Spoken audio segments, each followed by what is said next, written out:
नमस्कार, आप देख रहे हैं जीटीवी न्यूज में हूं आपके साथ सनिकवार। बिहार में पूर्ण शराबबंदी है बीते 5 वर्षों से, लेकिन बीते 5 वर्षों में क्या कुछ नतीजे सामने आए। जहरीली शराब से लोगों की मौतें हुई।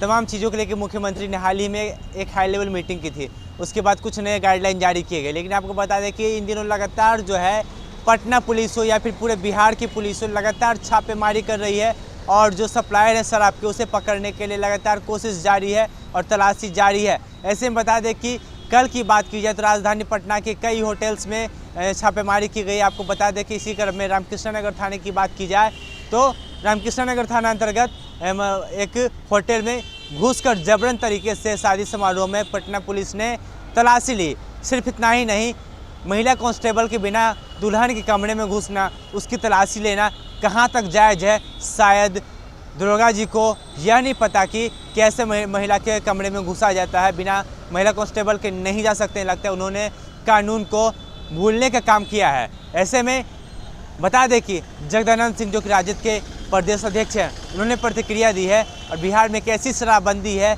और बिना महिला कांस्टेबल के दुल्हन के कमरे में घुसने को लेकर क्या कुछ प्रतिक्रिया दे रहे हैं। आइए आप पहले उनके पूरे बयान को सुनिए। ये दिखावे वाले मूड में हैं, ख्याल कर लेना यार। जब हम सभी लोग, आप भी मीडिया के लोग कहते थे कि शराबबंदी नहीं है बिहार में, बल्कि खुलेआम शराब बिक रहा है, 20,000 करोड़ से अधिक का एक समानांतर अर्थव्यवस्था शराब के माध्यम से बिहार में लागू हो गई। इस पर लोग कटाक्ष करते थे और कटाक्ष की ये सीमा थी कि शराबबंदी के नाम पर सही ढंग से लागू हो। जब हम विपक्ष के लोग, चाहे वह राजद हो, महागठबंधन के लोग हों, तेजस्वी जी हों या अन्य महागठबंधन के नेता हों, जब बात करते थे तो ये आरोप लगाया जाता था कि आप शराबबंदी के खिलाफ हैं। हम शराबबंदी के खिलाफ नहीं हैं, हम शराबबंदी के खिलाफ नहीं थे। हम शराबबंदी की, जब हमारी 15 साल की सरकार थी तो शराब का न्यूनतम खपत हो, उस मद्य निषेध विभाग को उस रास्ते पर हम लोग ले जा रहे थे। ये जब सरकार में आए तो 10 सालों तक राजस्व वसूली के नाम पर इस शराब को गांव-गांव तक, फार्चून की दुकानों तक इन्होंने फैला दिया।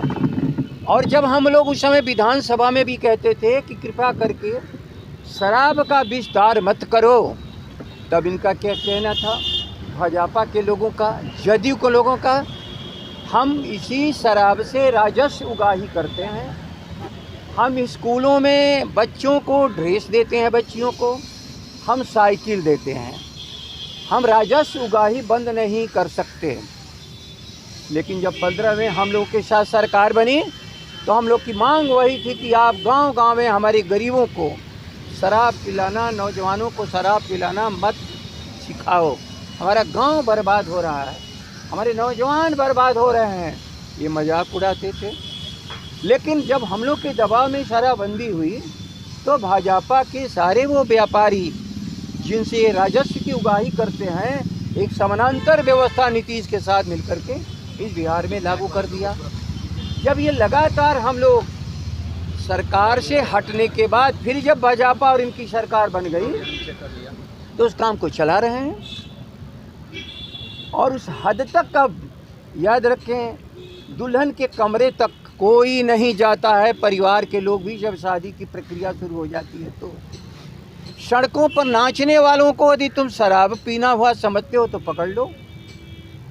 लेकिन होटल में डॉक्टर, इंजीनियर, वो भी बाहर के लोग, बाहर के राज्यों को लोग, जिनको ना समझी कि बिहार में क्या है, आ रहे हैं तो पकड़ लिए गए।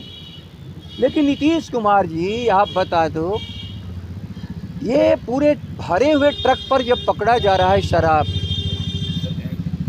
कंटेनर हो और चाहे टैंकर हो, तो ये शराब तो कहीं चलती है और बाकायदे उस पर लिखा रहता है कहाँ का ये बना हुआ है, कहाँ के बिक्री के लिए है।